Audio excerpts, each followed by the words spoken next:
2018 সাল থেকে 2020 সালের মধ্যে 6 ধাপে মিয়ানমার সরকারকে রোহিঙ্গাদের নামের তালিকা দিয়েছিল বাংলাদেশ। সেই তালিকা থেকে 1,80,000 রোহিঙ্গাকে ফেরত নেয়ার যোগ্য ঘোষণা করেছে জান্তা সরকার। প্রধান উপদেষ্টা ডক্টর মোহাম্মদ ইউনূসের বিমস্টেক সফরের অন্যতম সাফল্য ছিল এই বিষয়টি।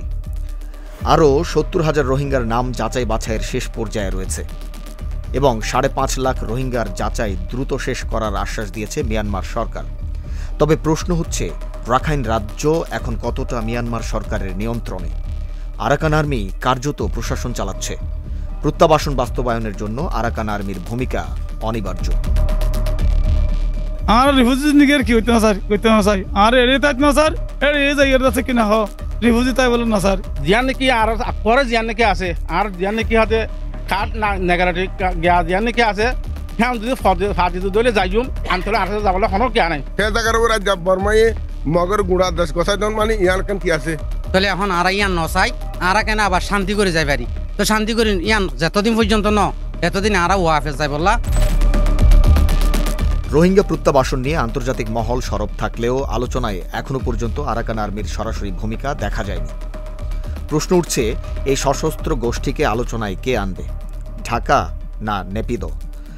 এ বিষয়ে যেমনটি জানালেন এই রোহিঙ্গা প্রত্যাবাসন নেতা। রোহিঙ্গা দিবা 2019 তুমি না এই লিডার জেন্ডিলা হল রোহিঙ্গা আর বাই আইন ইনহা দেশের পতনি কমে গল হেন্ডিলা কথা কেলিয়া যেতদিন ন গরে এতদিন রোহিঙ্গা রে কোন সুরতে রিপার্সন মারিব হা পারিবার একখান ওয়ে আছে আর টুপি দি সেফ জোন বানন আর বারে লং টার্ম দাসে রোহিঙ্গা শান্তি তাবের বলা রোহিঙ্গা তরবতুগা পিডিএফ ক্রিয়েট করন ইন্টারন্যাশনালি হ্যাঁ অদ্দ হইলে রোহিঙ্গা যাবেরিব দে আর নইলে খনতে রোহিঙ্গা আর কান যাব বাংলা বারবার একখান চ্যালেঞ্জ হয়েছে যাবি আর যা যাবে খালিয়া দৌড়া দিব দিবাদে বাংলাদেশেরও দৌড়লে আবডলে ফসাদ বাঁচাইব কাল্লা আর কান আর্মি তারা মগজাতি তার তো বেইমানি করা বেশি তারা ইয়ান কি কালচার তারা ট্রেডিশন ইয়ান।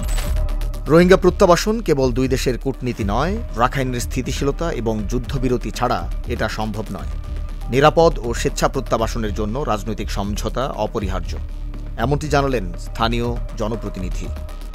এই রোহিঙ্গা রিপার্টিশন নয়, আগে যে সমস্ত রোহিঙ্গা ক্যাম্পের বাইরে ছড়িয়ে ছিটিয়ে আছে, যত্র বসবাস করতেছে, তাদেরকে ক্যাম্প ভিত্তিক করা হোক। এরপরে যদি রোহিঙ্গা রিপার্টিশন সম্ভব না হয়, বহির্বিশ্বে মুসলিম কান্ট্রি যেগুলো আছে সেখানে রোহিঙ্গাদেরকে ভাগ করে দেওয়া হোক। শুধু আমরা 3টা ইউনিয়ন পালংকালী, হোয়াইটং, নীলা, এই 3 ইউনিয়নের মধ্যে মানবতা আছে, বাংলাদেশের আর কোথাও মানবতা নাই।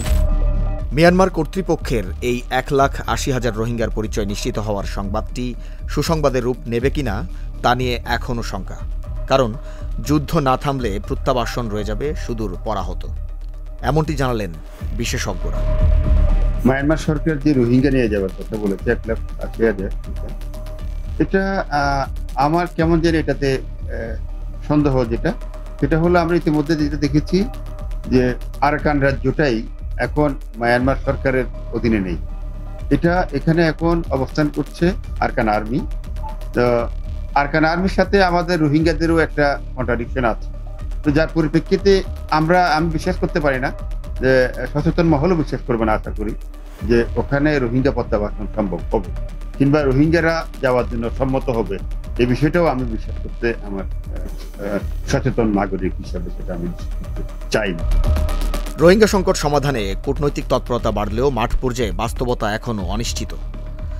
আর তাই প্রশ্ন থেকেই যায়, আরাকান আর্মিকে এড়িয়ে রোহিঙ্গা প্রত্যাবাসন আদৌ কি সম্ভব? Channel S news desk.